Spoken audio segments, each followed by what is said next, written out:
Jangan lupa like, comment, subscribe, dan klik ikon lonceng untuk terus update video-video terbaru. Assalamualaikum warahmatullahi wabarakatuh. Wahai sahabatku, semoga sahabatku dalam kondisi sehat walafiat di bawah lindungan dari Allah Subhanahu wa Ta'ala. Alhamdulillah, kita insya Allah bisa menyelesaikan ibadah puasa dengan sempurna, dan insya Allah kita akan mendapatkan pahala yang berlimpah karena kita melaksanakan ibadah puasa ini dengan imanan wahtisaban. Iman, yakin, dan yang kedua adalah karena mengharap ridho Allah Subhanahu wa Ta'ala dan juga melakukan introspeksi diri terhadap apa yang pernah kita lakukan di masa lalu, dan kita akan memperbaikinya di masa akan datang setelah melaksanakan puasa Ramadan ini. Dan setelah kita selesai melaksanakan puasa Ramadan, kita akan menjalani ibadah kewajiban lain, yaitu adalah zakat fitrah. Ani bin Umar qala farada Rasulullah sallallahu alaihi wasallam zakatal fitri min Ramadan 'alan nasi so'an min tamrin aw so'an min syairin ala kulli hurrin aw 'abdin dzakarin aw untha minal muslimin, rawahul Bukhari wa Muslim. Ibnu Umar menceritakan bahwa Rasulullah sallallahu alaihi wasallam mewajibkan zakat fitrah min Ramadan, dari bulan Ramadan atau mulai bulan Ramadan untuk semua umat Islam. Satu sok dari tamar atau satu sok dari gandum untuk orang yang merdeka, untuk hamba laki-laki maupun perempuan dari umat Islam. Yang umat Islam, kalau orang kafir tidak memiliki kewajiban zakat. Wahai sahabatku, pada masalah ini saya akan membicarakan bahwa dalam mazhab Imam Syafi'i, zakat fitrah itu adalah kutu baladihim, min kuti baladihim, yaitu dari makanan pokok negara itu, makanan pokok daerah itu. Makanan pokok daerah kita di Indonesia ini adalah beras. Karena itu zakat yang akan kita keluarkan adalah beras itu. Kita akan menggunakan beras, bukan yang lain, karena makanan pokok keseharian kita adalah beras. Satu sok beras itu berapa ukurannya? Para ulama menjelaskan bahwa satu sok beras itu adalah 2,75 kg. 2,75. Sehingga zakatnya dalam mazhab Imam Syafi'i adalah kita datang kepada orang yang berhak menerima zakat dengan membawa beras dengan ukuran 2,75. Lalu yang menjadi problem adalah bagaimana kalau misalnya orang menggunakan uang. Ada sebagian di antara kita yang tidak tahu bahwa kalau kita berzakat dengan beras, maka kita akan menggunakan harga dari beras yang 2,75.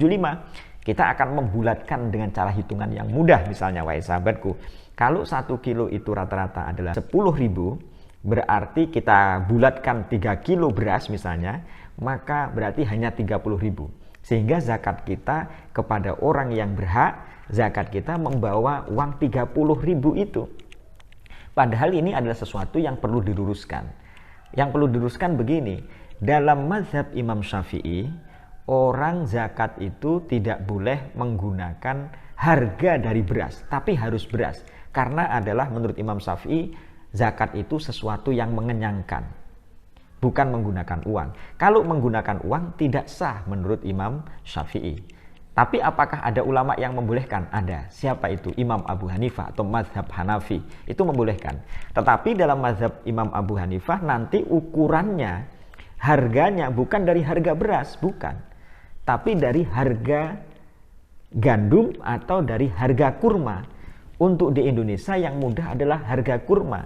Jadi kalau kita mau zakat menggunakan uang, ukurannya adalah satu sok kurma. Berapa itu? 3,8 kg. Kita harus mencari tahu berapa harga kurma 3,8 kilo.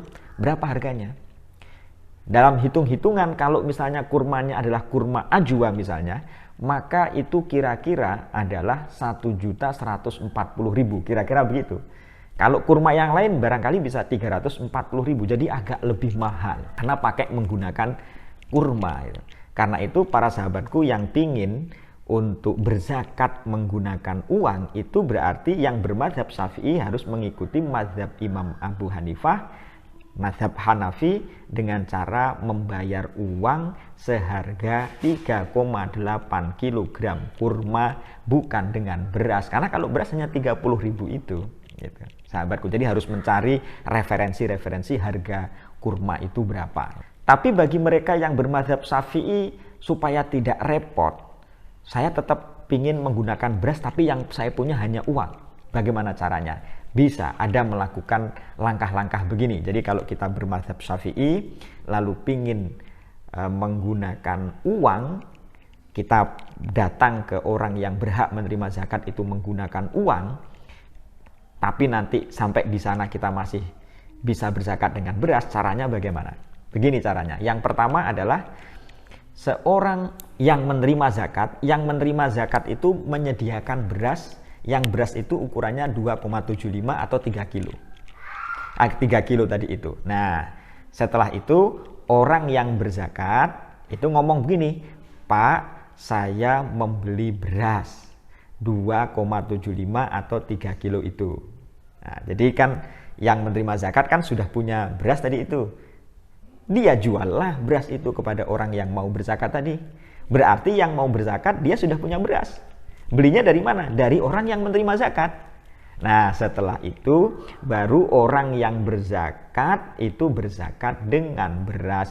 Dan praktek ini itu sudah biasa dilakukan oleh ulama-ulama, para kiai-kiai pada masa lalu dan sekarang pun masih ada. Kalau orang Jawa, Pak, kula tumbas wos. Nah gitu, tumbas wos, tumbas beras. Berasnya sudah disediakan oleh yang mau menerima zakat, dia sudah punya beras. Nah gitu, itu cara yang pertama. Cara yang kedua bagaimana? Cara yang kedua ya orang yang punya duit 30.000 tadi itu ya mampir ke warung, mampir ke toko. Tujuannya untuk apa? Untuk membeli beras gitu. Tujuannya untuk membeli beras. Setelah dia membeli beras kan tidak repot, hanya membeli beras gitu aja. Dia membeli beras lalu datang kepada orang yang menerima zakat, dia membawa beras gitu. Jadi kalau tidak mau repot. Tapi kalau dia mau berzakat menggunakan uang mengikuti mazhab Imam Abu Hanifah, mazhab Hanafi, maka ukurannya adalah 1 sok. Tadi itu yang harganya memang agak mahal gitu. Dan kalau memang mau begitu agak bagus juga. Sebabnya kenapa? Karena memang kadang di antara kita ini memang sudah punya beras. Orang yang menerima zakat kadang sudah punya beras. Yang belum punya apa? Yang belum punya kan minyak, yang belum punya kan garam, yang belum punya kan brambang, yang belum punya kan supermi. Itu belum punya, belum ikan belum punya. Karena itu kadang ada yang lebih manfaat menggunakan uang. Dengan manfaat menggunakan uang ini, maka ukurannya wahai sahabatku menggunakan ukuran kurma 3,8 kurma. Ya gitu. Tapi bagi yang mengikuti mazhab Syafi'i, kalau dia nggak pingin repot, ya caranya begitu. Berarti orang yang menerima zakat itu menyediakan beras, yang beras itu ukurannya 2,75 atau 3 kg. Nanti akan dibeli oleh orang yang mau berzakat. Orang yang mau berzakat akhirnya sudah punya beras, berasnya digunakan untuk berzakat. Belinya kepada siapa? Belinya kepada orang yang menerima zakat itu. Wahai sahabatku, mudah kan? Sudah prakteknya sudah umum ini, sudah umum. Wahai sahabatku, suami itu memiliki kewajiban untuk menzakati orang yang di bawah tanggungannya. Siapa dia? Pertama adalah istrinya. Yang kedua siapa? Anaknya. Anak yang belum baligh atau anak yang tidak punya harta. Jadi kalau anak sudah baligh dan memiliki pekerjaan sendiri, memiliki harta sendiri, dia harus berzakat sendiri. Tapi orang tuanya juga boleh untuk membayar zakati, apalagi dengan seizin dari anaknya itu. Kemudian orang tua yang tidak mampu lagi bekerja, orang tua yang tidak mampu bekerja, kemudian hamba sahaya. Jadi kalau misalnya kepala keluarga, sang ayah misalnya memiliki istri, berarti suami memiliki istri, berarti suami membayarkan zakat fitrah untuk istrinya. Yang kedua untuk anaknya. Anaknya ini anak yang belum baligh dan juga anak yang belum punya pekerjaan, belum punya harta lah misalnya. Anak yang belum punya harta. Hartanya baik dari harta warisan maupun harta dari pekerjaan. Yang ketiga orang tuanya sendiri yang tidak mampu lagi bekerja. Kemudian hamba sahaya.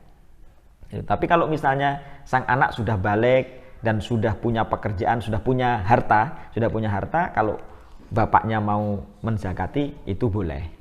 Wahai sahabatku, bagaimana cara niatnya? Niatnya seperti dalam video ini yang pernah kita ungkapkan satu hari yang lalu adalah kalau dia sendiri nawaitu an ukhrija zakatal fitri an nafsi fardhon lillahi ta'ala, atau tidak menggunakan fardu lillahi ta'ala juga boleh. Kalau misalnya untuk istrinya nawaitu an ukhrija zakatal fitri an zaujati, untuk istrinya. Kalau bahasa Arab susah, bagaimana? Bisa menggunakan bahasa Indonesia. Pak, ini zakat fitrahku. Boleh.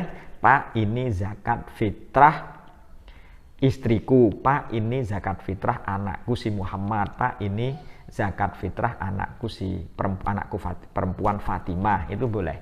Atau dia menjadi wakil juga boleh, mewakilkan orang.